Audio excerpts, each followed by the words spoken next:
I had been following this car for a couple miles by this point and he didn't get above 20 miles per hour at all.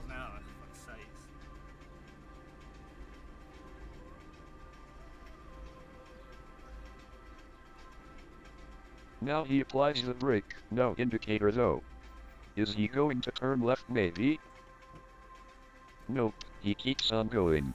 At 20 miles per hour. Pull over if you don't know what you're doing. Let everyone go past you. Fucking idiot. Here he brakes again, still no indication. What will he do this time? Well, after coming to a complete stop in the middle of the road, he decides to turn right, and thankfully I can actually get moving.